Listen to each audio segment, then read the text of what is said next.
ഉപതെരഞ്ഞെടുപ്പ് നടക്കുന്ന നിലമ്പൂർ നിയമസഭാ മണ്ഡലത്തിൽ പോരാട്ടത്തിന് ചൂടേറുന്നു. 3 പ്രധാന മുന്നണികളും മത്സരിക്കുന്ന മണ്ഡലത്തിൽ മുൻ MLA PV അൻവർ കൂടി നാമനിർദ്ദേശ പത്രിക സമർപ്പിക്കുന്നതോടെ പ്രചാരണം ആവേശത്തിലെത്തും. NDA സ്ഥാനാർത്ഥി അഡ്വക്കേറ്റ് മോഹൻ ജോർജ്, ഇടത് സ്ഥാനാർത്ഥി M സ്വരാജ്, തൃണമൂൽ കോൺഗ്രസ് സ്ഥാനാർത്ഥി PV അൻവർ എന്നിവർ ഇന്ന് നാമനിർദ്ദേശ പത്രിക സമർപ്പിക്കും. നാമനിർദ്ദേശ പത്രിക സമർപ്പിക്കാനുള്ള അവസാന തീയതിയും ഇന്നാണ്. നിലമ്പൂർ നിയമസഭാ തെരഞ്ഞെടുപ്പിൽ നാമനിർദ്ദേശ പത്രിക സമർപ്പിക്കേണ്ട അവസാന തീയതി ഇന്നാണ്. PV അൻവർ അടക്കം 3 പ്രധാന സ്ഥാനാർത്ഥികൾ ഇന്ന് നാമനിർദ്ദേശ പത്രിക സമർപ്പിക്കും.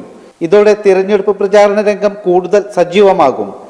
UDF സ്ഥാനാർത്ഥി ആര്യാടൻ ഷൗക്കത്ത് നേരത്തെ നാമനിർദ്ദേശ പത്രിക സമർപ്പിച്ചിരുന്നു. PV അൻവർ ഇടഞ്ഞതോടെ UDF പാളയത്തിൽ കടുത്ത ഭിന്നത നിലനിൽക്കുന്നുണ്ട്. ഗ്രൂപ്പിസം ശക്തമായ നിലമ്പൂരിൽ കാലുവാരിൽ ആണ് കോൺഗ്രസ് നേരിടുന്ന വലിയ വെല്ലുവിളി. മുസ്ലിം ലീഗിന് പോലും നിയന്ത്രിക്കാൻ കഴിയാത്ത തരത്തിലാണ് കോൺഗ്രസിനുള്ളിലെ വിഭാഗീയത.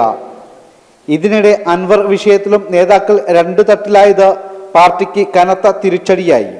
സമാന അവസ്ഥയാണ് LDF-നും. UDF-ന് മേധാവിത്വമുള്ള മണ്ഡലത്തിൽ PV അൻവർ കൈവിട്ടതോടെ താളം തെറ്റിയ അവസ്ഥയിലാണ് മുന്നണി.